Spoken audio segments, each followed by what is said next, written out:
پڑھنے کے بے شمار فضائل و برکات ہیں. ویسے تو جس دن بھی درود پڑھیں، جس رات بھی درود پڑھیں، برکتیں ہی برکتیں ہیں. امام محمد بن محمد غزالی علیہ رحمۃ اللہ والی لکھتے ہیں کہ جو بندہ رمضان المبارک کی پہلی رات 2 رکعت پڑھے، ہر رکعت میں سورہ فاتحہ کے بعد ایک مرتبہ سورہ فتح پڑھے، اذا جاء نصر اللہ والفتح، کی پوری سورہ، اور سلام پھیرنے کے بعد 10 بار سورہ قدر پڑھے. پھر رسول ذیشان مکی مدنی سلطان صلی اللہ تعالیٰ علیہ وسلم پر 10 مرتبہ درود پاک بھیجے تو اسے مرنے سے پہلے 2 میں سے ایک فضیلت نصیب ہو جائے گی.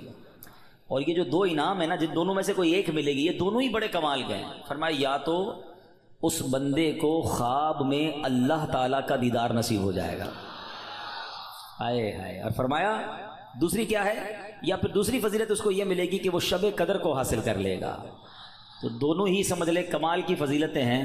تو رمضان کی پہلی رات انشاءاللہ یہ 2 رکعتیں پڑھنی ہے. میں ریپیٹ کر دیتا ہوں، ہر رکعت میں سورہ فاتحہ کے بعد ایک مرتبہ سورہ فتح، اذا جاء نصر اللہ والفتح، پوری صورت.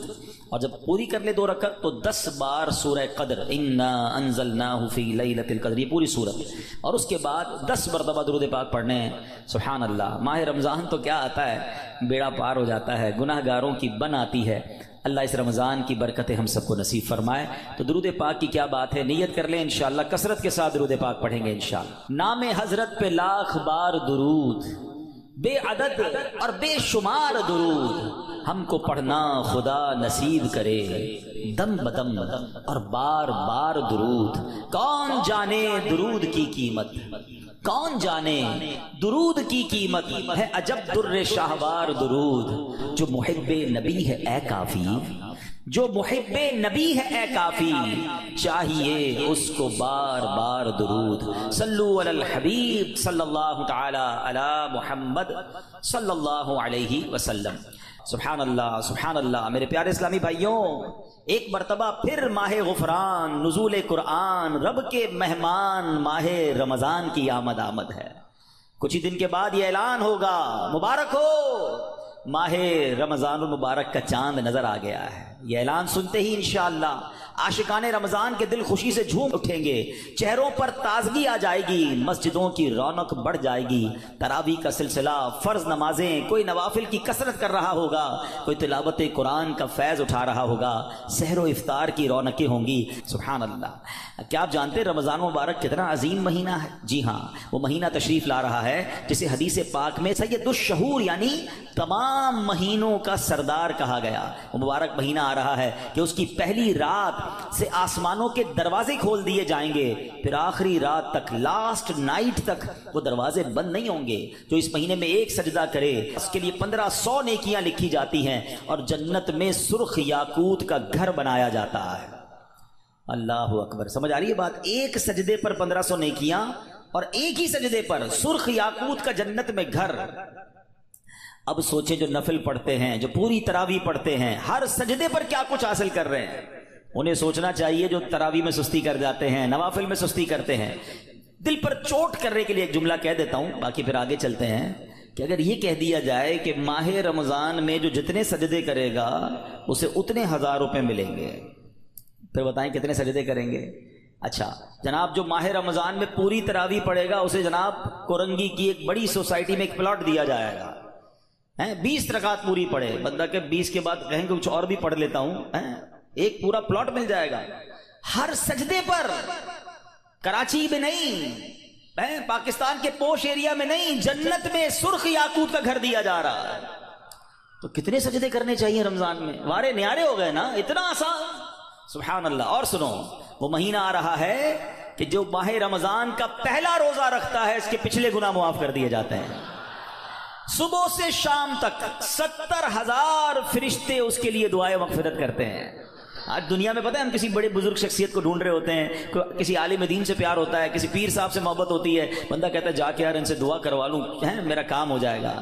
اللہ کے فرشتے، اور وہ بھی کتنے؟ 70,000 صبح سے شام تک روزہ دار کے لیے دعائیں کر رہے ہیں، سبحان اللہ، جس میں نفل کا ثواب فرض کے برابر، فرض کا ثواب 70 گنا بڑھا دیا جائے گا۔ رمضان مبارک کی جب پہلی رات آتی ہے، اللہ پاک اس امت کی طرف نظر رحمت فرماتا ہے، اور جس پر اللہ نظر رحمت فرمائے اسے کبھی عذاب نہ دے گا۔ اس سے کیا پتہ چل رہا ہے؟ 2-3 باتیں آ گئی ہیں کہ پہلی رات بڑی امپورٹنٹ ہے، آخری رات تو ہے ہی امپورٹنٹ، وہ بعد میں بتاؤں گا، مگر چونکہ ابھی پہلی رات آنے والی ہے نا، first night of Ramzan is very important. آپ نے سنا اس رات ہمیں یہ 2 رکعتیں پڑھنی ہیں، پھر فرمایا اس رات اللہ جس پر نظر رحمت فرمائے گا اس پر کبھی عذاب نہیں ہوگا، اور پھر کیا فرمایا کہ پہلی رات آسمانوں کے دروازے کھول دیے جاتے ہیں، سبحان اللہ۔ تو یہ خاص رات ہے، فرمایا اس مبارک مہینے میں بخشش کے پروانے بانٹے جائیں گے۔ کون سا وقت بڑا سینسٹیو ہے؟ جو افطار کا وقت ہے نا، یہ بڑا سینسٹیو ہے، بڑا حساس، بڑا خوبصورت وقت ہے۔ حدیث پاک میں آتا ہے جس کا مضمون ہے ہر روز افطار کے وقت 10 لاکھ گناہگاروں کی بخشش کی جائے گی، اور اس مبارک مہینے میں جتنے جمعے ہوں گے فرمایا تب تو وارے نیارے ہو جائیں گے، جمعرات کی مغرب سے لے کر غروب آفتاب سے جمعے کے غروب آفتاب تک، یہ جو 24 آورز ہیں، یہ جو دن رات ہے، فرمایا ہر گھڑی میں 10 لاکھ گناہگار جہنم سے آزاد کر دیے جاتے ہیں، اور وہ بھی کون سے؟ جن پر جہنم واجب ہو چکی تھی، گناہوں کی وجہ سے جن پر جہنم واجب ہو گئی، وہ گناہگار بخشے جائیں گے۔ اللہ اکبر۔ اب سوچو یہ رمضان کیسا مہینہ ہے، اس کی کتنی خوشی ہونی چاہیے، کتنی پریپریشن ہونی چاہیے۔ افطار کا وقت تو اتنا نازک وقت ہے کہ 10 لاکھ بخشے جا رہے ہیں۔ ہم افطار میں کس کام میں لگے رہتے ہیں؟ بھائی سموسے آگے کے نہیں آئے، پکوڑے آگے کے نہیں آئے، شربت کہاں ہے، دہی بلے کہاں ہیں، فلاں چیز کہاں ہے، گھر میں ایک افراتفری مچی ہوئی ہوتی ہے۔ پلیز ٹرائی ٹو انڈرسٹینڈ، یہ افطار کا وقت مانگنے کا وقت ہے، گر گڑانے کا وقت ہے، آنسو بہانے کا وقت ہے کہ مولا آج 10 لاکھ بخشے جا رہے ہیں، ان بخشے جانے والوں میں میرا بھی نام لکھ دے۔ کاش سارے اپنے گھر والوں کو بھی کہہ دیا کرو کہ چھوڑ دے کچن کے کام، ہم بیٹھ جائے، جو ہو گیا تیار ٹھیک ہے، یہ آخری 10-15 منٹ۔ اور سبحان اللہ، کراچی والوں کو تو اور فائدہ یہ ہے کہ عین اسی وقت عالمی مدنی مرکز میں ایک عجب سما ہوتا ہے، ایک آنسوؤں کی برسات ہے، ایک دعاؤں کا سلسلہ ہے۔ ہمارا تو ٹائم بھی میچ ہوتا ہے نا، پنجاب والے یا دنیا کے دوسرے ملکوں والوں کا وہ افطار کا وقت نہیں ہوتا، ہمارا تو ایگزیکٹ افطار کا وقت وہی ہوتا ہے۔ تو کیا ہی اچھا ہو کہ باپ بھی بیٹھا ہو، ماں بھی بیٹھی ہو، بچے بھی بیٹھے ہوں اور ہاتھ اٹھے ہوئے ہوں، اللہ کی بارگاہ میں التجائیں ہوں، اے اللہ ہمارا گھرانہ تیرے دربار میں حاضر ہے، اے اللہ افطار کا وقت ہے، 10 لاکھ بخشے جائیں گے، اس بخشے جانے والوں میں ہماری فیملی کا، ہمارے گھر بار کا نام لکھ دے۔ اے میرے اسلامی بھائیوں، کچھ ایسا انتظام گھر میں کریں کہ 10-15-20 منٹ پہلے آپ سارے کاموں سے فارغ ہو جائیں، اب دعاؤں میں گزاریں، افطار سے پہلے بھی دعا کریں، مگر جو خاص مقبولیت کی گھڑیاں ہیں وہ عین افطار کے بعد ہیں۔ افطار میں لگ جاتے ہیں ہم، کوئی کھجور کھا لی، پانی پی لیا، دوبارہ ہاتھ اٹھائیں، دوبارہ مانگیں، یہ وقت ہے مانگنے کا، یہ قبولیت کی گھڑیاں ہیں۔ اللہ کرے کہ ہم ان لمحات کو پراپر انداز میں، صحیح انداز میں گزارنے میں کامیاب ہو جائیں۔ اپنے دل میں خوشی داخل کیجئے، پریپریشن کیجئے، تیاری کیجئے۔ آپ کے گھر پہ جیسا مہمان آتا ہے آپ ویسی تیاری کرتے ہیں نا، کوئی دور کا مہمان، نارمل مہمان، آپ نارمل سی تیاری کرتے ہیں، اسپیشل مہمان آپ اسپیشل تیاری کرتے ہیں۔ کچھ مہمان ایسے ہوتے ہیں جن کے آنے کے لیے انتظار ہوتا ہے، یقین نہیں آتا وہ ہمارے گھر آ رہے ہیں۔ بندہ گھر بھی سجاتا ہے، صفائی بھی کرتا ہے، خوشبو بھی لگاتا ہے، اچھے اچھے کھانے بناتا ہے، مہمان کی تیاری ہے نا۔ تو رمضان یہ رب کی طرف سے ہمارے لیے مہمان آ رہا ہے، ہماری بخشش کروانے آ رہا ہے۔ ہمیں اپنے آپ کو سجانا ہے، اپنے کردار کو سجانا ہے، اپنی صحت کا بھی اس لیے خیال رکھو کہ میں اب ایسے الٹے سیدھے کھانے نہ کھاؤں رمضان سے پہلے۔ پتہ ہے جس کی شادی ہونے والی ہوتی ہے تو دولہے کو لوگ کہتے ہیں بھائی ذرا خیال رکھنا، شادی والے دن ہی بیمار مت ہو جانا، 1 ہفتہ پہلے سے احتیاط کرواتے ہیں، زیادہ سفر نہیں کرواتے، زیادہ تھکن والا کام نہیں کرواتے۔ تو کیا ہی اچھا ہو کہ ماہ رمضان سے پہلے ہم اپنی صحت کا خیال رکھیں، تھوڑا سا ریسٹ کریں، مجھے روزے رکھنے ہیں، مجھے انشاءاللہ تراویحاں پڑھنی ہیں، اپنے کام کاج کو موڈیفائی کریں۔ آپ بہت بیزی رہتے ہیں کاروبار میں، نوکری میں، تو کوشش کریں کہ کوئی ایسی ترتیب بنائے کہ میرا کچھ کام کم ہو جائے تاکہ میں روزے رکھ سکوں، میں عبادت کر سکوں۔ ساری زندگی پڑی ہے کام کرنے کے لیے، لیکن عجیب بات پتہ ہے کیا ہے، اس وقت 2 قسم کی تیاریاں ہو رہی ہیں۔ ہوں گے کچھ نیک لوگ جو انشاءاللہ عبادت کی تیاریاں، تلاوت کی تیاریاں، خوب روزے، تراویح اور اس کے بارے میں سوچ رہے ہوں گے، مگر کچھ لوگ وہ ہیں جو اس وقت اسٹاک جمع کر رہے ہوں گے، کاروبار کیسے چمکانا ہے، کون سی آئٹم کا ریٹ بڑھ جائے گا، وہ کاروباری لوگ پیسے کمانے کی تیاری کر رہے ہوں گے۔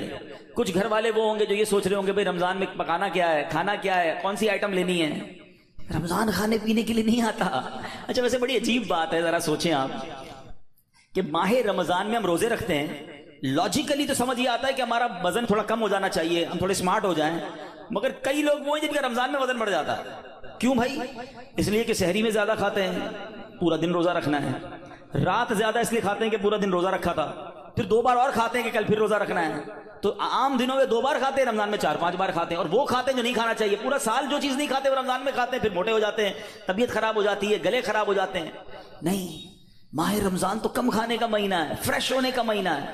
لیکن ہمارے یہاں تو فیسٹیول، اگر میں کہوں کسی کو کہ کسی غیر مسلم کو اگر رمضان میں دورہ کرا دیا جائے پاکستان کے مختلف شہروں کا اور کہیں بتاؤ کیا کیا آپ نے دیکھا، تو کہے گا لگتا ہے مسلمانوں کا کوئی کھانے پینے کا تہوار آ رہا ہے. کہ میں جس مٹھائی کی دکان پہ گیا وہ رش تھا، جس پکوڑے کی دکان پہ گیا وہ لائنیں لگی ہوئی تھی افطار سے پہلے، اور بورڈ لگے ہوئے تھے سحری آفر، افطار آفر. تو لگتا ہے مسلمانوں کا کوئی کھانے پینے کا سالانہ تہوار آتا ہے. کتنی عجیب بات ہے یار. جس مہینے میں پورا دن کھانے پینے سے رکنا ہے، اس مہینے میں سارا دن رات کھانے پینے کی باتیں ہو رہی ہوتی ہیں. مجھے بتائیں نا، ہم دوست آپس میں ملتے کیا بات کرتے ہیں؟ یار سناؤ آج سحری کہاں کرنی ہے؟ اچھا بھائی افطار کہاں کرنا ہے؟ رات کدھر چلنا ہے کھانے کے لیے؟ ارے بھائی یہ بات کون کرے گا؟ تراویح کدھر پڑھنی ہے آج؟ تلاوت کدھر کرنی ہے؟ تہجد کہاں پڑھنی ہے؟ علم دین کی محفل کدھر سجی ہوئی ہے؟ ذکر و اذکار میں آج بیٹھ کے کدھر کرنا ہے؟ آج مل کے اللہ کی بارگاہ میں گر گڑا کر دعائیں کہاں کرنی؟ یہ گفتگو کیوں نہیں ہوتی؟ ماہ رمضان تو نیکیوں کا اجر بڑھا دیا گیا، مگر دماغ میں ایک ہی بات گھوم رہی ہوتی ہے. یا دوسری، آج کل کھیل کود شروع ہو گیا رمضان میں. ایسا نہ کریں. ماہ رمضان کے کیسے کیسے فضائل ہیں ذرا سنیے گا. معراج شریف کی روایات میں ہے، معراج کے دولہ مکی مدنی مصطفیٰ صلی اللہ تعالی علیہ وسلم نے سدرۃ المنتہا کے قریب ایک فرشتہ دیکھا. آپ فرماتے لم ارا مثلہ، یعنی ایسا نرالا فرشتہ میں نے کبھی نہیں دیکھا. نبی پاک فرما رہے ہیں. تو آپ فرماتے ہیں کہ میں نے ایسا نرالا فرشتہ تو کبھی نہیں دیکھا تھا. یہ جب تسبیح کرتا تھا تو اس کی ایسی خوبصورت آواز تھی کہ اس آواز سے عرش بھی جھوم اٹھتا تھا. میں نے جبریل سے پوچھا ایو خلقی ھذا، اے جبریل یہ کون سی مخلوق ہے؟ عرض کی حضور یہ ایک فرشتہ ہے جو حضرت آدم علیہ السلام سے 2000 سال پہلے پیدا کیا گیا تھا. میں نے پوچھا اس سے پہلے یہ کہاں تھا؟ عرض کیا اللہ پاک نے عرش کے نیچے جنت میں ایک جگہ بنائی ہے، یہ وہیں ہوتا ہے. حضور آج آپ کے دیدار کے لیے حاضر ہوا ہے. کیا شان ہے میرے آقا کی. ہر کوئی فدا ہے بن دیکھے، دیدار کا عالم کیا ہوگا. ارے فرشتہ بھی میرے آقا کے دیدار کا تمنائی ہے. جبریل امین کہتے حضور آج آپ کے دیدار کے لیے حاضر ہوا ہے. مکی مدنی سلطان صلی اللہ تعالی علیہ وسلم فرماتے ہیں اب نبی پاک علیہ الصلوۃ والسلام نے اس فرشتے سے ایک بڑا کمال کا سوال کیا. ذرا سنیے گا، آپ کا ایمان تازہ ہو جائے گا. پیارے آقا علیہ الصلوۃ والسلام نے اس فرشتے کو سلام کیا تو وہ اللہ پاک کی تسبیح میں مصروف تھا، اسے سلام سنائی نہ دیا. اب جبریل امین نے اسے کہا ھذا محمد صلی اللہ علیہ وسلم، یہ محبوب خدا جناب رسول اللہ صلی اللہ علیہ وسلم ہے. جب اس نے سنا تو خوشی سے اپنے 2 سبز پر پھیلائے. یہ اتنے بڑے پر تھے جنہوں نے آسمانوں اور زمین کو گھیر لیا. اب اس نے مجھے نبی پاک فرماتے ہیں مجھ سے گلے ملنے کی سعادت حاصل کی، ادب سے بوسہ بھی دیا. پھر عرض کی یا رسول اللہ صلی اللہ تعالی علیہ وسلم آپ کے لیے گڈ نیوز ہے، آپ کے لیے خوشخبری ہے کہ اللہ پاک نے ماہ رمضان کے صدقے آپ کی امت کی بخشش فرما دی. اس فرشتے نے نبی پاک کو عرض کی کہ حضور آپ کی امت کو اللہ نے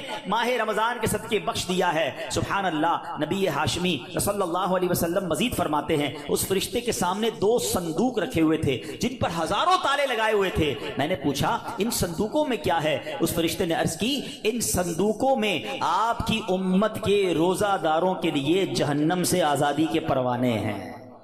آئے ہائے، ہماری مغفرت کا انتظام پہلے ہی رب نے فرما دیا ہے. کاش ہم ماہ رمضان کے قدردار بن جائیں.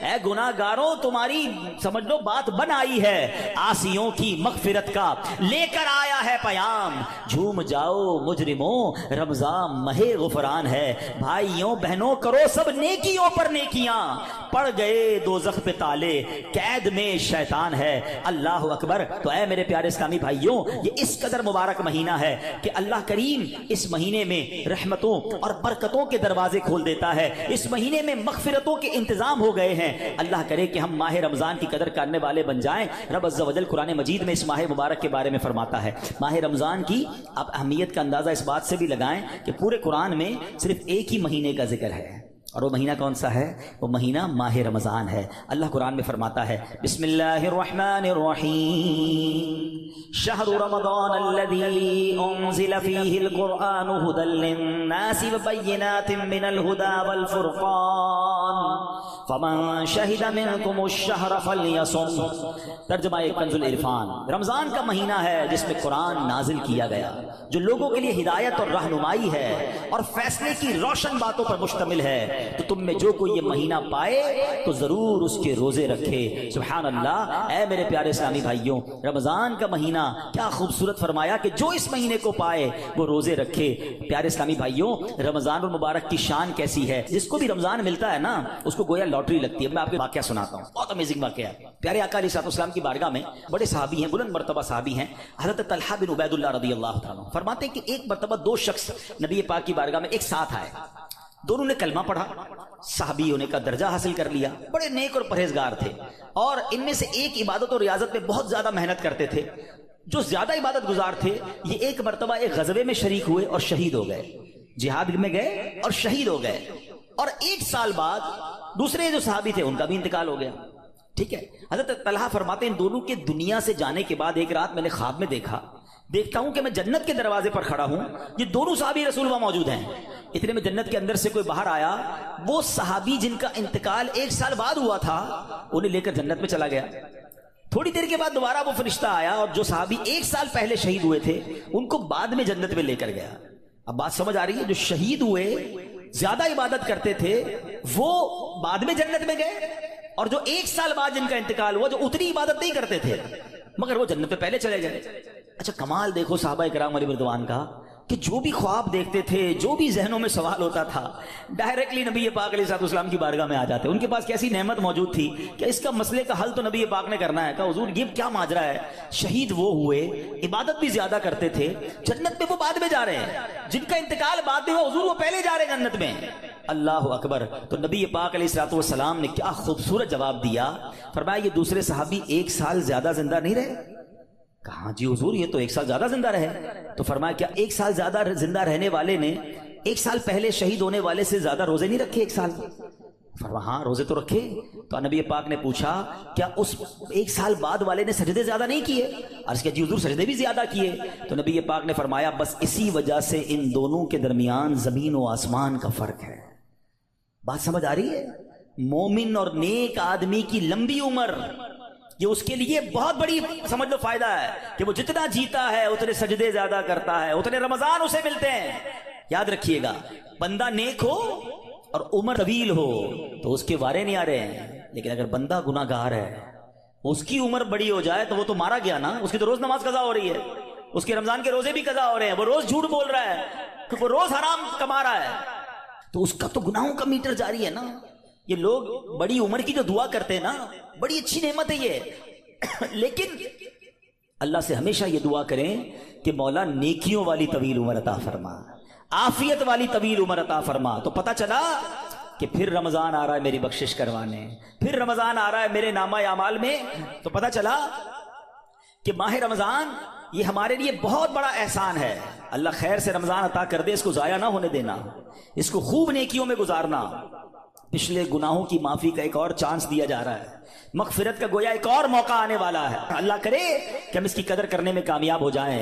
یا خدا ہم عاصیوں پر یہ بڑا احسان ہے، یا خدا ہم عاصیوں پر یہ بڑا احسان ہے، زندگی میں پھر عطا ہم کو کیا رمضان ہے۔ یا الہی تو مدینے میں کبھی رمضان دکھا، یا الہی تو مدینے میں کبھی رمضان دکھا، مدتوں سے دل میں یہ عطار کے ارمان ہے۔ تو اے میرے پیارے اسلامی بھائیوں، کاش ماہ رمضان کی ہم قدر کرنے میں کامیاب ہو جائیں۔ آپ کو معلوم ہے ماہ رمضان آتا تھا نا تو میرے آقا اس کا بھرپور استقبال فرماتے تھے۔ دیکھیں ہمیں اگر اپنی آنے والی نسلوں تک یہ بات باقی رکھنی ہے کہ رمضان کی اہمیت رہے، ہمارے بچوں کو پتہ چلے، انہیں سارا سال انتظار رہے، تو ہمیں بھی ماہ رمضان کو سیلیبریٹ کرنا چاہیے۔ نبی پاک کیا کرتے، میرے آقا جب چاند نظر آتا نا سبحان اللہ، تو پیارے آقا علیہ السلام قبلے کی طرف رک کر کے یوں دعا مانگتے۔ ذرا دعا دیکھیے گا کون سی ہے۔ آقا کی دعا کیا ہوتی، اللہم اہلہ علینا بالامن والامانہ والسلامۃ والعافیۃ المجللۃ ودفاع الاسقام والعون علی الصلاۃ والصیام والقیام وتلاوۃ القرآن، اللہم سلمنا لرمضان وسلمہ منا حتی ینقضی وقد غفرت لنا ورحمتنا وعفوت عنا۔ اے اللہ اس چاند کو ہم پر امن و امان، سلامتی، مکمل عافیت اور بیماری بیماریوں سے حفاظت کا ذریعہ بنا، اور نماز، روزے، عبادت اور تلاوت قرآن پر مدد کا سبب بنا۔ اے رب کریم ہمیں رمضان کی وجہ سے سلامتی عطا فرما، یعنی اسے ہمارے لیے سلامتی والا بنا اور اسے ہم سے سلامتی عطا فرما، یہاں تک کہ جب یہ رخصت ہو تو تیری مغفرت و رحمت اور عفو درگزر ہمارا یقینی مقدر بن چکا ہو۔ سبحان اللہ۔ تو پتہ چلا رمضان مبارک کی آمد پر خوشخبریاں دینا، لوگوں کو مبارکباد دینا، یہ اچھا کام ہے۔ انشاءاللہ اگر ہم رمضان کی آمد کی خوشی بنائیں گے، اللہ کی رحمت جوش میں آئے اور کاش ہم جنت کے حقدار بن جائیں۔ مگر ایک احتیاط اس میں کرنی ہے، جب بھی رمضان آتا ہے نا تو ایک بڑا عجیب سا میسج وائرل ہوتا ہے۔ کیا وائرل ہوتا ہے؟ حدیث پاک میں ہے کہ جس نے سب سے پہلے آمد رمضان کی مبارک دی اس کے لیے جنت واجب ہو جاتی ہے۔ ایسی کوئی حدیث ہمارے آقا مکی مدنی مصطفیٰ صلی اللہ تعالی علیہ وسلم سے ثابت نہیں ہے، نہ ہی رمضان کے بارے میں، نہ ہی کسی مبارک مہینے کے بارے میں۔ ایسے جھوٹے میسیجز کو آگے بڑھانا نہیں چاہیے۔ جو بھی آپ کو میسج بھیجے اس کو محبت کے ساتھ سمجھائیں کہ ایسی کوئی حدیث نہیں ہے۔ حدیث پاک ذرا غور سے سن لیں، جو ہر میسج آگے فارورڈ کر دیتے ہیں نا، پہلے چیک تو کریں یہ حدیث ہے بھی کہ نہیں، ہم کہیں جھوٹی حدیث یا جھوٹی بات پھیلانے کا سبب تو نہیں بن رہے۔ حدیث پاک سنیے گا، من کذب علی متعمدا فلیتبوأ مقعدہ من النار۔ آقا فرماتے جس نے مجھ پر جان بوجھ کر جھوٹ باندھا، مثلا نبی پاک علیہ السلام نے کوئی بات فرمائی نہیں تھی اور یہ کہہ دیا کہ پیارے آقا علیہ السلام کی حدیث ہے، تو ایسا بندہ اپنا ٹھکانہ جہنم میں بنا لے۔ تو بالکل بھی اور لوگ اچھا یہ تو عجیب ہے نا، کہیں بیٹھے اللہ قرآن میں یہ فرماتا ہے بھائی، قرآن میں آیا ہے، کدھر آیا ہے بھائی یہ اس کو بھی نہیں پتا ہے، حدیث میں یہ بات آئی ہے، بھائی کون سی حدیث کس کتاب ہے پتہ کچھ نہیں ہے، اپنی طرف سے بولی جا رہے ہیں۔ بھائی کس نے کہا ہے آپ کو؟ قرآن میں آیا ہے، حدیث میں آیا ہے، آپ کو جب پتہ نہیں ہے، آپ کو یاد نہیں، اتنا سخت معاملہ ہے، نبی پاک کی طرف جھوٹ باندھنا ہے، اور آقا نے کیا فرمایا؟ اپنا ٹھکانہ جہنم بنائے۔ تو آپ کہہ دیں میں نے کہیں پڑھا ہے، ہو سکتا ہے میں نے کہیں سنا ہے، قرآن اور حدیث کی بات کرتے تو لرزہ آ جانا چاہیے، ایک زبر زیر پیش کا ہم فرق نہیں کر سکتے قرآن میں، اور جناب اللہ نے قرآن میں یہ فرمایا، تم کو نہیں پتا قرآن میں یہ ہے، بحث کریں گے اور قرآن کو بیچ میں لے آئیں گے۔ یہ ہماری خواتین بھی بہت کرتی ہیں، تو مہربانی کر کے اسے توبہ کریں، اور ان معاملات میں جب تک آپ کے سامنے، آپ دیکھیں آج کروڑوں لوگوں کی تقدیریں بدلنے والے، لاکھوں ہزاروں حافظ اور عالم بنانے والی شخصیت امیر اہل سنت، نہ جانے کتنی ہزاروں ان کو حدیثیں یاد ہوں گی، کتنی روایتیں اور آیتیں یاد ہیں، مگر آج بھی آپ مدنی مذاکرے میں دیکھیں یہ کیوں، یہ ہماری تربیت کے لیے کہ وہ پہلے قرآن کی کوئی آیت پڑھنی ہے تو لکھا ہوا سامنے لاتے ہیں، حدیث پڑھنی تو پورا پڑھ کے سناتے ہیں، تاکہ ایگزیکٹلی وہی لفظ لوگوں کے سامنے جائے جو نبی پاک کے دہان مبارک سے نکلا ہے۔ تو ہماری آپ کی جرت نہیں ہونی چاہیے کہ حدیث میں اپنی طرف سے حاشیے لگائیں، اپنی طرف سے معاذ اللہ قرآن پاک کے بارے میں بعض اوقات تو یہ بات ایمانیات پر آ جائے گی اگر اپنی طرف سے کوئی بات ایڈیشن کر رہا ہے، تو بڑے احتیاط کی حاجت ہے۔ البتہ ماہ رمضان ایک اور خوبصورت آیت سنیے گا، اس میں قرآن پاک نے جو ہم پر رمضان کے روزے فرض کیے گئے نا اس کا ریزن بیان کیا، یعنی ہماری شریعت ہم سے چاہتی کیا ہے۔ روزے تو ہم برسوں سے رکھ رہے ہیں، بچپن سے روزے رکھ رہے ہیں، کئی ایسے یہاں ایسے ہوں گے، لیکن اس روزے سے ہمیں حاصل کیا کرنا ہے؟ قرآن کیا فرماتا ہے سنو، اللہ قرآن میں فرماتا ہے یا ایھا الذین آمنوا کتب علیکم الصیام کما کتب علی الذین من قبلکم، اے ایمان والو تم پر روزے فرض کیے گئے جیسے تم سے پہلے لوگوں پر فرض کیے گئے تھے، مگر آگے ریزن بتایا گیا کیوں کیے گئے، لعلکم تتقون، قرآن کہتا ہے تاکہ تم پرہیزگار بن جاؤ۔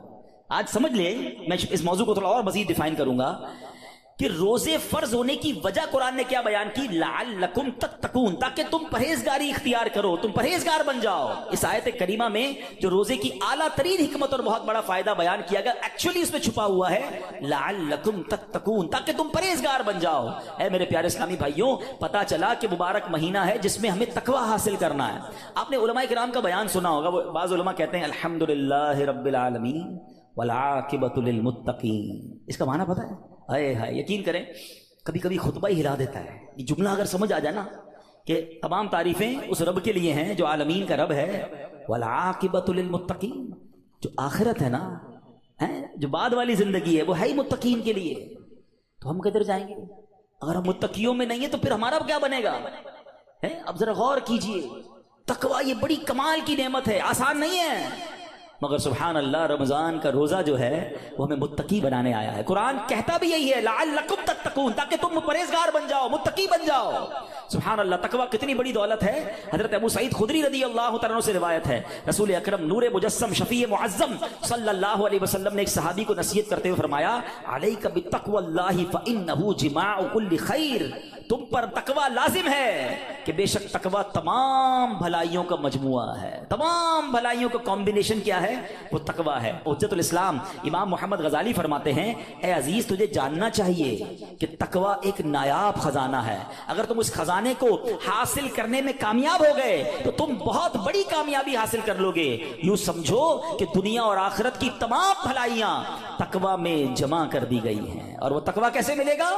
وہ روزے سے ملتا ہے۔ اگر بندہ صحیح معنوں میں روزہ رکھ لے تو انشاءاللہ وہ تقویٰ اختیار کر لے گا۔ تو اے میرے پیارے اسلامی بھائیوں، اب ذرا غور کیجئے، ایکچولی رمضان کو نئی زندگی پانے کا مہینہ قرار دیا گیا۔ یہ بڑی کمال کی بات سنیے گا، شاید آپ کو حیرانی ہوگی کہ صوفیہ کرام کے مطابق انسان 2 مرتبہ پیدا ہوتا ہے۔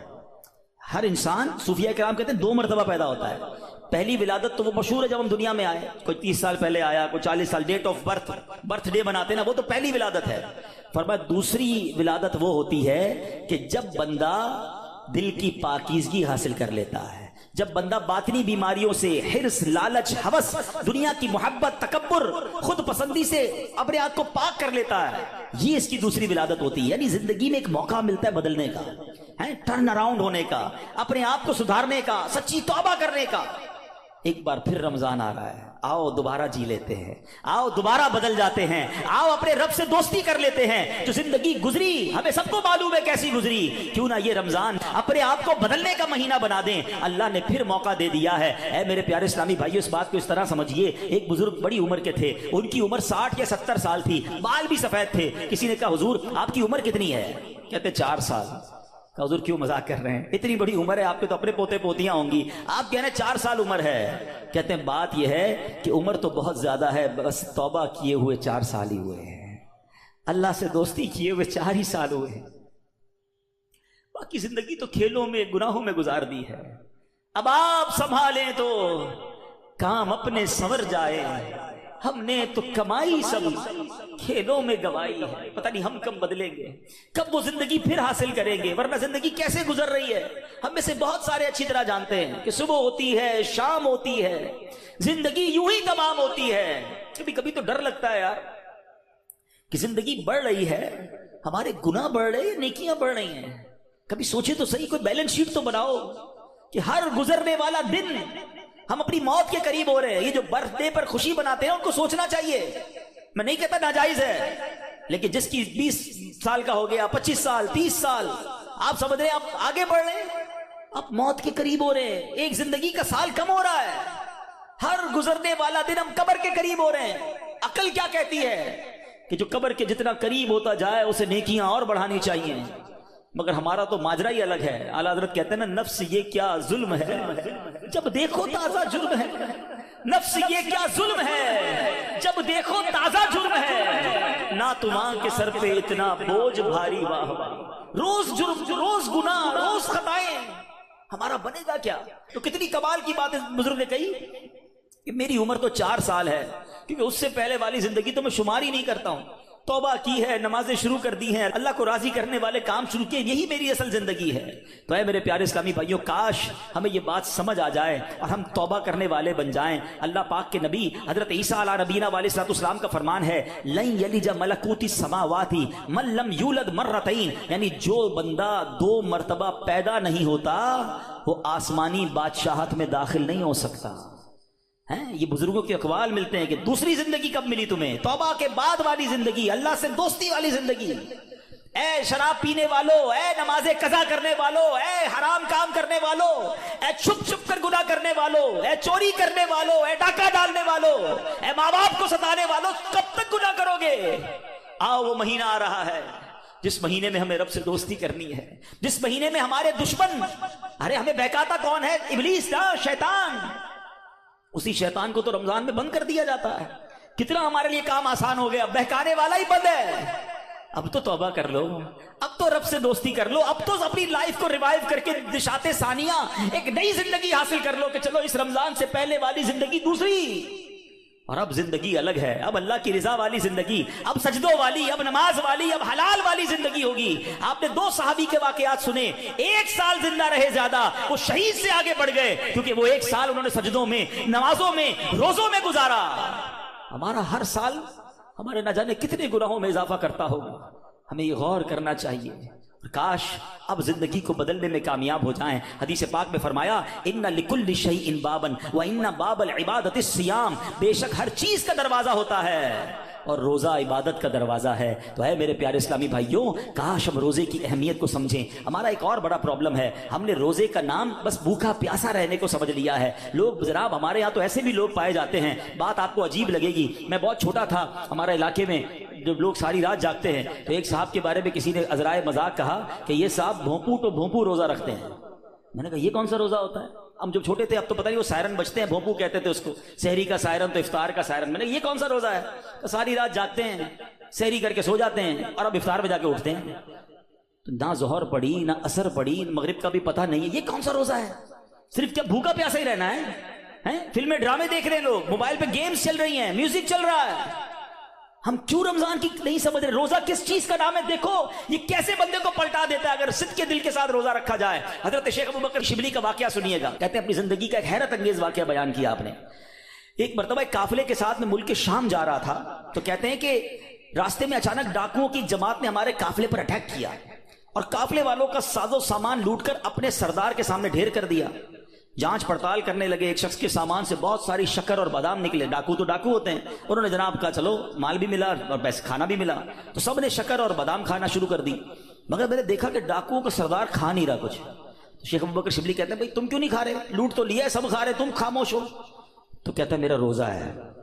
شیخ ابوبکر شبلی کہتے ہیں کہ ایک طرف تو لوگوں کا مال لوٹ رہے ہو، لوگوں سے پیسے لوٹ رہے ہو، اور تم روزہ بھی رکھے ہوئے ہو، یہ کیا بات ہوئی؟ تو کیا کہتے ہیں وہ ڈاکو کا سردار کہتا ہے کہ اللہ پاک سے صلح کے لیے کوئی راہ بھی تو باقی رکھنی چاہیے نا۔ مجھے پتا ہے میں غلط کر رہا ہوں، مگر رب کو راضی کرنے کے لیے کوئی راستہ تو باقی رکھوں نا۔ اللہ اکبر۔ وہ کہتے ہیں مجھے تو، شیخ ابوبکر شبلی کہتے ہیں میں تو بات بھول گیا، مگر کچھ عرصے کے بعد میں نے مکہ مکرمہ میں اسی ڈاکوؤں کے سردار کو دیکھا، اس کے چہرے پر عبادت کا نور تھا، مجاہدات کی وجہ سے اس کا جسم کمزور پڑ چکا تھا، وہ احرام باندھے طواف کعبہ میں مصروف تھا۔ اسی حالت میں دیکھ کر مجھے ایک بار پھر حیرت ہوئی، میں نے ان سے پوچھا تم وہی نہیں جو ڈاکوؤں کے سردار تھے؟ کہتے ہیں ہاں بات یہ ہے کہ میں وہی ہوں، اور سنیے اسی روزے نے میری اللہ پاک سے صلح کروا دی ہے۔ یہ روزہ عبادت کا دروازہ ہے، اس کی اہمیت کو سمجھنا ہے۔ روزہ رکھ کر دے لوگ گناہ کر رہے ہیں، رمضان کی راتوں میں جو گناہ کر رہے ہیں، خدا نہ ایسا نہ کریں۔ اور آئیے گناہوں بھری زندگی سے ہمیں اپنے آپ کو بدلنا ہے۔ صحابی رسول حضرت جابر بن عبداللہ کا کمال کا فرمان ہے، میں نے خود زندگی میں پہلی بار جملہ پڑھا، لیکن کیا کمال کی بات آپ فرماتے ہیں۔ آپ فرماتے لا تجعل یوم صومک و یوم فطرک سواء، فرماتے تمہارے روزے کا دن اور بغیر روزے کا دن ان دونوں کو ایک جیسا مت رکھو۔ بات بڑی پتے کی ہے، تم بغیر روزے کے جیسے ہوتے ہو، روزے میں بھی ویسے ہی ہو۔ روزے کا دن الگ ہونا چاہیے، اس دن عبادتیں زیادہ ہونی چاہیے، اس دن گناہوں سے بدلنا ہونا چاہیے، اس دن میرے اندر اور تبدیلی آنی چاہیے۔ کاش آنکھوں کا روزہ ہو کہ میری آنکھیں حرام نہ دیکھیں، کاش زبان کا روزہ ہو کہ میری زبان جھوٹ نہ بولے، کسی کا دل نہ دکھائے، کاش میرے ہاتھ بھی روزے میں ہوں، یہ ہاتھ کسی ظلم کی طرف نہ بڑھیں، کاش میرے پیر بھی روزے والے ہوں، یہ پیر مجھے کسی حرام کے اڈے کی طرف نہ لے جائیں۔ اللہ کرے کہ صرف بھوکا پیاسا نہیں، ہم اپنے پورے جسم کا روزہ رکھیں، اپنے کردار کا روزہ رکھیں، میری ذات سے کسی کو تکلیف نہ پہنچے۔ اور سچی بات بتاؤں، روزہ تو بہت سارے لیسن دیتا ہے۔ تقوی کی بات ہو رہی ہے نا، ایکچولی تقوی کی شاندار پریکٹس بھی ہمیں روزہ کرواتا ہے۔ مجھے بتائیے جب ہم روزہ رکھتے ہیں اور افطار کا وقت قریب آنے والا ہوتا ہے، لاکھوں کروڑوں لوگ روزہ رکھتے ہیں پوری دنیا میں، اب دیکھیں تو اربوں لوگ روزہ رکھتے ہیں، کوئی ایک اسلامی بھائی بچہ بچی مجھے بتا دیں، اسلامی بھائی اسلامی بہن کہ جو روزے سے پہلے چپکے سے گھر میں جائے، کوئی دیکھنے والا نہ ہو اور کچھ کھانا پینا کھا لے۔ آپ کے ساتھ کئی بار ایسا ہوا ہوگا کہ افطار سے پہلے آپ گھر گئے ہوں گے، گھر میں کوئی نہیں ہے، آپ نے فریج کھولا ہوگا، کوئی ٹھنڈا شربت پڑا ہوا ہے، فروٹ کٹا ہوا ہے، گھر میں پانی کا جگ بھی پڑا ہوا ہے، آپ کو پیاس بھی لگ رہی ہے، گھر میں کوئی بھی نہیں ہے، کوئی ایک ایسا جس نے چپکے سے پانی پی لیا ہو۔ جب کوئی نہیں دیکھ رہا، بھائی کیوں نہیں پیا آپ نے؟ تو آپ کیا جواب دیں گے؟ کون دیکھ رہا ہے؟ اللہ دیکھ رہا ہے، ایسا ہی ہے نا۔ اچھا یہ تو چلے کھانے پینے کی بات ہے، ہم افطار سے پہلے عصر کی نماز پڑھ رہے ہیں، حلق خشک، تھکے ہارے، وضو خانے پر گئے، وضو کر رہے ہیں، جب کلی کرتے ہیں تو ہمارے منہ میں پانی آ چکا ہے، منہ اور حلق میں کتنا فاصلہ ہے؟ 1 انچ کا بھی فاصلہ نہیں ہے، کوئی دیکھ بھی نہیں سکتا کہ میں نے کلی کر کے پانی کتنا باہر نکالا، کتنا اندر ڈال دیا۔ تو ایک آدھا گھونٹ پی لو بھائی، کسی کو نہیں پتا چلے گا۔ تو آپ کیا جواب دیں گے؟ کون دیکھ رہا ہے؟ جواب ذرا بلند آواز سے دو نا، کون دیکھ رہا ہے؟ کمال کی بات ہے۔ دیکھو روزہ کیسی شاندار پریکٹس کرا رہا ہے، میں اکیلا ہوں، کھا پی اس لیے نہیں رہا ہوں کہ اللہ دیکھ رہا ہے۔ اور آپ کو پتہ یہی کھانا پینا سحری کا وقت ختم ہونے سے پہلے بھی حلال، افطار کا وقت ہو گیا اس کے بعد پھر حلال، صرف اس ٹائم میں نہیں کھا پی رہا، حلال چیزیں تھی روزے کی وجہ سے بعد میں رک گیا. تو جو رب تمہیں کھاتے پیتے دیکھ رہا ہے وہ حرام کام کرتے نہیں دیکھتا. اب سوچیں یہ شاندار، ہم ہر سب جتنے مسلمان ہیں پریکٹس کرتے ہیں رمضان میں، بالکل پکی پریکٹس ہوتی ہے. اللہ دیکھ رہا ہے اسے نہیں کھاؤں گا، اللہ دیکھ رہا ہے پھر فلم کیوں دیکھتے ہو، اللہ دیکھ رہا ہے پھر حرام کیوں دیکھتے ہو، اللہ دیکھ رہا ہے تم جھوٹ کیوں بولتے ہو. رمضان میں بھی گناہ کر رہے ہیں لوگ، اور رمضان کے بعد تو دھڑلے سے کر رہے ہیں. کیا میرا رب معاذ اللہ تمہیں صرف کھاتے پیتے دیکھ سکتا ہے؟ تمہیں حرام کام کرتے ہوئے، حرام کماتے ہوئے، جھوٹ بولتے ہوئے، کسی پر زیادتی کرتے ہوئے نہیں دیکھ رہا؟ اس وقت کیوں خیال نہیں آتا اللہ دیکھ رہا ہے؟ اس کا مطلب یہ ہوا کہ اللہ کی رحمت سے ہمیں پریکٹیکلی تقوی کی پریکٹس کرائی جاتی ہے رمضان میں، تاکہ ہم تگڑے ہو جائیں، ہم روحانی طور پہ مضبوط ہو جائیں. شیطان کو بند کر دیا جاتا ہے، لیکن جیسی شیطان آزاد ہوتا ہے، جو مسجد صبح و شام بھری رہتی ہے وہ خالی ہو جاتی ہے جناب، پھر غلط گناہوں کے کام شروع ہو جاتے ہیں. کیوں؟ ارے ہماری تو پریکٹس کروائی گئی رمضان میں کہ رمضان کے بعد بھی مضبوط رہیں. آئیں اس بار ایسی پکی سچی نیت کر لو کہ انشاءاللہ رمضان کا بھی انتظار نہیں کریں گے. آج سے انشاءاللہ اب نمازوں کی پابندی شروع ہو جائے گی انشاءاللہ. آج سے اب گناہوں کو چھوڑ کر رمضان کا استقبال کرنا ہے نا. آئیے میں بتاتا ہوں وہ رمضان کیسے گزارتے تھے. سبحان اللہ، اللہ کے پیارے حبیب علیہ الصلوۃ والسلام جب رمضان آتا نا، بی بی عائشہ فرماتی ہے آپ کے چہرے کا رنگ بدل جاتا. اچھا کیوں بدلتا تھا؟ کہ خوف خدا، کہ کہیں رمضان میں حق کے بندگی ادا کرنے میں کوئی کمی نہ رہ جائے. یہ کس کی بات ہو رہی ہے؟ محبوب رب العالمین جناب رسول اللہ صلی اللہ تعالی علیہ وسلم، آپ کا رنگ بدل جاتا. کیا کبھی ایسا ہوا کہ رمضان میں ہمارے چہرے کا رنگ بدلے، کہ ہم ڈر جائیں کہ یا اللہ رمضان تو مل گیا، کہیں اس کا ادب کر سکوں گا کہ نہیں؟ ٹینشن ہی کسی کو نہیں ہے، فکر ہی کوئی نہیں ہے. نبی پاک کا یہ انداز تھا. پھر پیارے آقا علیہ الصلوۃ والسلام، اچھا پھر جو رمضان کی بے حرمتی کرتے ہیں نا، جو رمضان کی راتوں میں گناہ کرتے ہیں، ماذ اللہ رمضان کی قدر نہیں کرتے، وہ بھی ذرا ایک واقعہ سن لیں. علامہ ابن جوزی رحمۃ اللہ تعالی لکھتے ہیں، اللہ پاک کے آخری نبی رسول مقبول علیہ الصلوۃ والسلام نے فرمایا میرے پاس جبریل امین حاضر ہوئے. عرض کی یا رسول اللہ صلی اللہ تعالی علیہ وسلم، قیامت میں ایک نوجوان کو لایا جائے گا، وہ غمگین ہوگا، رو رہا ہوگا، فرشتے اس کو لوہے کے گرزوں یعنی آئرن راڈ سے اسے ہانک رہے ہوں گے. وہ نوجوان 1000 سال تک الامان الامان پکارتا رہے گا، لیکن اس کو امان نہیں دی جائے گی. پھر اس نوجوان کو 1000 سال کے بعد رب قہار کی بارگاہ میں پیش کیا جائے گا. اللہ پاک فرشتوں کو حکم دے گا کہ اسے منہ کے بل جہنم میں ڈال دو. جبریل امین کا بیان سن کر رسول اکرم صلی اللہ تعالی علیہ وسلم نے فرمایا اے جبریل یہ کون ہوگا؟ عرض کیا حضور وہ آپ کا ایک امتی ہوگا. فرمایا اس کا گناہ کیا ہوگا؟ اس کا گناہ کیا ہوگا؟ عرض کی یا رسول اللہ صلی اللہ تعالی علیہ وسلم یہ وہ بدنصیب ہے جس کی زندگی میں رمضان المبارک تو تشریف لایا مگر توبہ و استغفار کی بجائے ماہ رمضان کو اس نے گناہوں میں گزار دیا. رمضان میں گناہ نہیں کرنے، یہ بات سمجھ لو. آج میرے پیارے اسلامی بھائیوں بات بڑی سمجھنے والی ہے. مجھے ایک بات بتائیں، کوئی کہیں بھی گناہ کرے، گناہ ہوتا ہے، غلط ہے، مگر کوئی مکہ پاک میں جا کے گناہ کرے، حدود حرم میں جا کے گناہ کرے، ایک گناہ 1,00,000 گناہ کے برابر ہو جاتا ہے، سزا زیادہ ہو جاتی ہے. آپ کی مسجد کے باہر روڈ پہ کھڑے ہو کے معاذ اللہ کوئی گالی نکالے حرام، لیکن مسجد کے اندر آ کر نکالے، آپ کیا کہیں گے؟ خدا کا خوف کرو اللہ کے گھر میں. تو اسی طرح کچھ مقام کی اہمیت ہوتی ہے، کچھ وقتوں کی اہمیت ہوتی ہے، کچھ مہینوں کی اہمیت ہوتی ہے. رمضان ہمیں بخشوانے آیا ہے. اچھا ایسا تو ہے نہیں کہ جیسے رمضان کا چاند نظر آئے گا میری جناب جتنی بھی گناہوں کی عادتیں وہ آٹومیٹکلی بند ہو جائیں گی. جس کی جھوٹ بولنے کی عادت ہے، جس کی حرام دیکھنے کی عادت ہے، جس کی لڑائی کرنے کی عادت ہے، جس کی معاذ اللہ برے کام کرنے کی عادت ہے، وہ رمضان میں کیسے بچائے گا اپنے آپ کو؟ تو ابھی سے اپنے آپ کو بچانا شروع کر دیں، پریکٹس شروع کریں اور اپنا ذہن بنا لو. آپ کچھ بھی ہو جائے میں نے انشاءاللہ گناہ نہیں کرنا ہے. رمضان میں اپنے آپ کو گناہوں سے بچانا ہے. میرا موبائل اگر گناہوں کی طرف لے جاتا ہے مجھے موبائل نہیں چاہیے. میں بھلے وہ چھوٹا والا موبائل لے لوں یا کم از کم یہ پیجز اور یہ بہت سارے جو سافٹ ویئر اپنے موبائل سے نکال دوں، کیونکہ کہیں میرا موبائل ہی مجھے گناہ نہ کروا دے. مجھے نہیں کھولنا ٹی وی اگر میرے ہاتھ سے ریموٹ ہاتھ میں آتا ہے اور میں کچھ غلط چیز دیکھتا ہوں. مدنی چینل دیکھیں سبحان اللہ. ہر اس دوستی سے، ہر اس کمپنی سے، ہر اس صحبت سے مجھے بچنا ہے کہ جہاں بیٹھتا ہوں تو غیبتیں ہوتی ہیں، جہاں بیٹھتا ہوں تو جناب گناہ ہوتے ہیں. مجھے نہیں جانا بھائی. ایک گناہ اور 1 سال کے اعمال برباد. پتہ چلا لوگ رمضان میں نیکیاں کر کے بخشش پا رہے ہوں اور میں اپنی بری عادتوں کی وجہ سے مار کھاؤں. یہ بہت سخت عذاب ہے. دیکھیں آپ نے سنا نا کہ 1000 سال تک وہ الامان الامان پکارتا رہے گا مگر اس کی پکار نہیں سنی جائے گی. دھارا یہ مہینے میں قدر کرنی ہے. یہ مہینہ میری اور آپ کی بخشش کے لیے آیا ہے. یہ ہمارے اعمال نامے کو بہت زیادہ انشاءاللہ امپروو کرنے کے لیے آیا ہے. اللہ کرے کہ ہم اس مہینے کے بارے میں سوچیں. ایک اور انداز میرے آقا کا کیا تھا. بی بی عائشہ صدیقہ رضی اللہ تعالیٰ عنہا فرماتی ہیں جب رمضان کا مہینہ تشریف لاتا تو پیارے آقا علیہ الصلوۃ والسلام عبادت پر کمر باندھ لیا کرتے ہیں.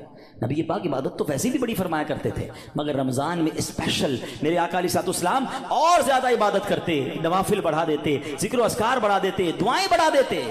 تو ہمیں بھی رمضان میں پلان کرنا ہے کہ میں نے انشاءاللہ تلاوت قرآن کرنی ہے, میں نے رمضان میں اتنے نوافل پڑھنے ہیں, میں نے انشاءاللہ اتنے درود پڑھنے ہیں, میں نے آپ فضول کاموں سے بچنے لگ جائیں, آپ کی ویسے ہی ٹائم میں بڑی برکت ہو جانی ہے. اچھا رمضان المبارک میں پیارے آقا کا ایک اور انداز, نبی پاک رمضان میں 20 رکعت تراویح پڑھتے تھے. یاد رہے کچھ لوگ 20 رکعت میں ڈنڈی مار رہے ہوتے ہیں, وتر بھی ادا فرماتے, 20 رکعت پوری ادا فرماتے. پیارے آقا نے 20 رکعت تراویح نبی پاک نے نماز تراویح با جماعت پابندی سے ادا نہ فرمائی, صرف 2 دن ادا کی اور پھر سبحان اللہ ہم پر کتنی بڑی مہربانی کی. آپ فرماتے کہ اگر اس پر پابندی کی گئی تو فرض ہو جانے کا اندیشہ ہے, میری امت کے لیے دشوار ہو جاتی, اس لیے آپ نے جماعت کی پابندی نہ فرمائی. البتہ 20 رکعتیں نبی پاک نے پڑھی اور پھر آپ کے بعد حضرت عمر رضی اللہ تعالیٰ عنہ نے باقاعدہ 20 رکعت نماز تراویح کی جماعت کا اہتمام کیا. تو آج پوری دنیا میں مسلمان تراویح پڑھتے ہیں مگر وہ لوگ ایک نیا ٹرینڈ چلا ہے, 3 روزہ تراویح, 5 روزہ تراویح, 7 روزہ تراویح. غلط نہیں ہے یہ, مگر اس میں ایک احتیاط یہ کرنی ہے کہ جو بھی لوگ یہ انتظام کرتے ہیں وہ حافظ صاحب سے بھی کہہ دیں,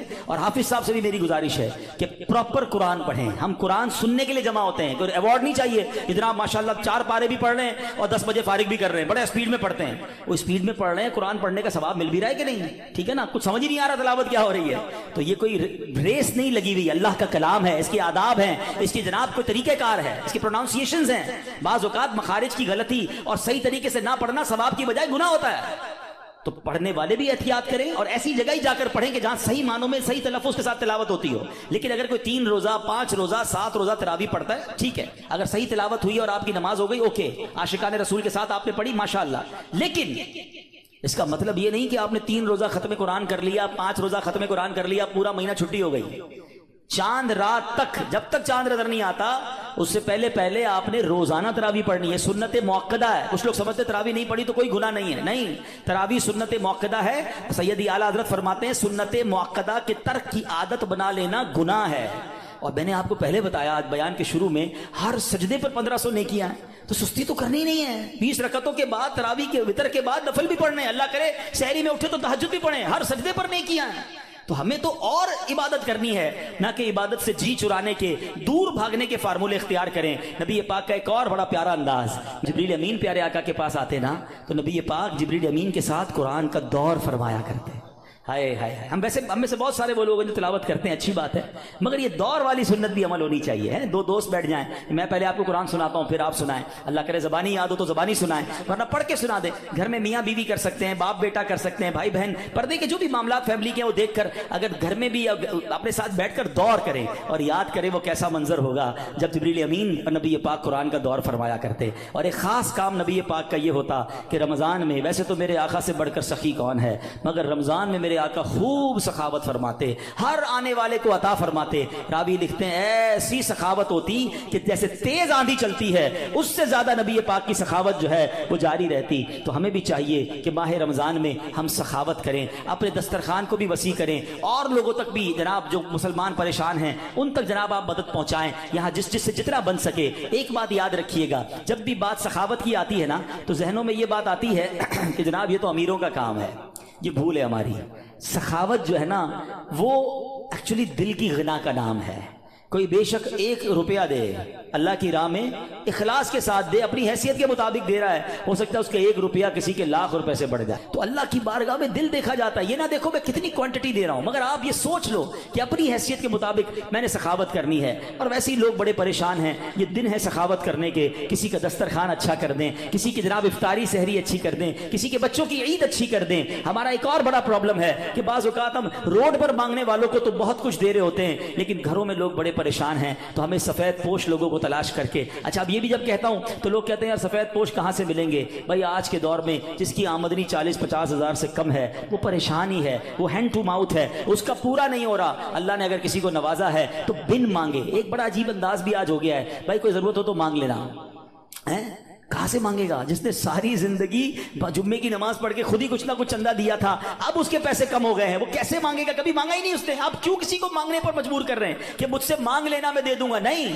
مجھے اور آپ کو رب بن مانگے دے رہا ہے۔ ہم لوگوں کو کہہ رہے ہیں ہم سے مانگے، ہم خود دیکھ لینا ہمارے ملازمین میں، ہمارے پڑوسیوں میں، ہمارے رشتہ داروں میں جو اس لیول کے لوگ ہیں، اور اگر اللہ نے آپ کو دیا ہے تو بن مانگے دینے کی عادت ڈالیں۔ خوشی خوشی ان کے گھر پہ سامان بھجوا دیں، راشن بھجوا دیں، کیش بھجوا دیں، ان کے چہرے پہ مسکراہٹ آپ دیکھیے گا۔ کبھی زندگی میں وہ نہیں مانگیں گے، وہ قرضہ لے لیں گے مگر کبھی کسی سے مانگیں گے نہیں، کیونکہ مانگنا ان کو کبھی آیا ہی نہیں۔ اللہ ان کو کبھی مانگنے کی نوبت میں نہ لائے، اللہ ہمیں بھی نہ لائے۔ اللہ سے ہم دعا کرتے ہیں کہ اے مولا ساری زندگی دینے والا بنائی رکھنا، کبھی مانگنے کی نوبت نہ آئے۔ اللہ ہاتھ اوپر والا عطا فرما، کبھی پھیلانے والا ہاتھ عطا نہ فرما۔ اللہ کے آگے ہاتھ پھیلائیں گے، اللہ کبھی مخلوق کے سامنے یہ نوبت نہ لائے۔ لیکن ہمیں بھی یہ خیال رکھنا چاہیے کہ جن کو اللہ نے نوازا ہے وہ اپنے مسلمان بھائیوں کی خیر خواہی کریں۔ تو بہرحال میرے پیارے اسلامی بھائیوں، باتیں تو بڑی ہوئی کہ ماہ رمضان میں گناہوں سے بچنا ہے، ماہ رمضان میں عبادت کرنی ہے، ماہ رمضان میں تلاوت کرنی ہے، ماہ رمضان کے ایک ایک لمحے کو استعمال کریں۔ جیسا کہ میں نے کہا کہ افطار کا وقت بڑا مبارک ہے، اس وقت دعائیں کریں۔ تہجد پڑھنا بڑا آسان ہو جاتا ہے رمضان میں، جب بھی سحری کے لیے اٹھیں آپ پہلے وضو کر کے کم از کم 2 رکعت پڑھیں، کچھ دیر دعا کریں، خاص قبولیت کا وقت ہے، اور پھر آپ سحری وغیرہ گھر والے مل کر لیں۔ اور سبحان اللہ، پاکستان میں تو ایک اور بڑی نعمت ہمیں یہ حاصل ہے کہ دعوت اسلامی نے وہ کمال کیا، اللہ سلامت رکھے میرے پیر و مرشد کو، کیا شاندار طریقہ دیا ہے کہ جس سے ممکن ہو کہ مجھے رمضان میں گناہ نہیں کرنے۔ جو یہ چاہتا ہے کہ پورا رمضان میں برکتوں والا پالوں تو کیا شاندار فارمولہ دیا کہ پورے مہینے کا اعتکاف دعوت اسلامی نے کئی سالوں سے شروع کیا ہوا ہے، اور ہزاروں ہزار اسلامی بھائی دنیا بھر میں پورے مہینے کے اعتکاف میں بیٹھتے ہیں۔ اور عالمی مدنی مرکز کے اعتکاف کی تو کیا بات ہے، دنیا کے کتنے ملکوں سے لوگ آتے ہیں، اور قبلہ شیخ طریقت امیر اہل سنت بھی وہاں جلوہ فرما ہوتے ہیں۔ تو آپ میں سے جن سے بن پڑے زندگی میں کوئی ایک رمضان تو ایسا ہو کہ ہم پورا مہینہ اللہ کے گھر میں بیٹھ جائیں، اور پھر اعتکاف کی تو کیا شان ہے۔ نبی پاک فرماتے ہیں من اعتکف ایمانا واحتسابا غفر له ما تقدم من ذنبه۔ آقا فرماتے ہیں جو ایمان کی حالت میں ثواب حاصل کرنے کے لیے اعتکاف کرے اس کے پچھلے سارے گناہ معاف کر دیے جاتے ہیں۔ تو آخری عشرے کے اعتکاف کی تو شان ہی نرالی ہے، پورا مہینہ نہیں تو آخری عشرے کا اعتکاف کریں۔ کیوں کہ ایک رات ہے، ہاں وہ بڑی کمال کی رات ہے۔ قرآن پاک میں رمضان کا تو ذکر آیا نا، اس رات کے لیے تو پوری سورت آئی ہے، سورہ قدر کے نام سے۔ ہمارے آقا کتنے مہربان ہیں، یہ نہ فرمایا کہ پورے سال میں کبھی بھی لیلۃ القدر آ جائے، پورا سال ڈھونڈنا پڑتی۔ یہ بھی نہ فرمایا کہ پورے رمضان میں کوئی بھی رات لیلۃ القدر ہے تلاش کرو، پورا مہینہ ڈھونڈنا پڑتا۔ فرمایا رمضان کے آخری عشرے کی 5 طاق راتوں میں سے ایک رات لیلۃ القدر ہے، اسے تلاش کر لو۔ حدیث کا مضمون ہے۔ تو پھر اسی لیے اعتکاف کیا جاتا ہے کہ 10 دن اگر ہم مسجد میں ہیں تو جو بھی رات شب قدر ہوگی وہ ہمیں حاصل ہو جائے گی۔ تو ممکن ہو سکے تو رمضان کے آخری عشرے کا اعتکاف کر کے لیلۃ القدر کی برکتیں حاصل کریں۔ رب کریم سے پھر دعا ہے اے مولا ہمیں صحت کے ساتھ عافیت کے ساتھ ماہ رمضان نصیب فرما، پورے روزے رکھنا نصیب فرما، پوری تراویح پڑھنا نصیب فرما، اور جو بخشے جائیں اے اللہ ان بخشے ہوئوں کے صدقے ہم گناہ گاروں کی بھی بخشش فرما۔ الحمدللہ ماہ رمضان میں لوگ اپنی زکوٰۃ اپنے عطیات دیتے ہیں، پہلے اپنے غریب رشتہ داروں کا خیال رکھیں۔ اور اس کے بعد میری گزارش ہے عاشقان رسول کی عظیم تحریک دعوت اسلامی، وہ تنظیم جس نے دنیا بھر میں کمال کر دکھایا ہے، لاکھوں لاکھ حافظ قرآن اور جناب ناظرہ قرآن پڑھنے والے فارغ کیے، تو اپنی زکوٰۃ میں اپنے عطیات میں رمضان میں جو عید کا فطرہ دیں، ان تمام چیزوں میں دعوت اسلامی کو ضرور آپ نے اس کو کنسیڈر کرنا ہے، اس کا ساتھ دینا ہے۔ اللہ کریم سے دعا ہے کہ رب کریم ہمیں اپنی دعوت اسلامی کا دل کھول کر ساتھ دینے کی توفیق عطا فرمائے۔ صلو علی الحبیب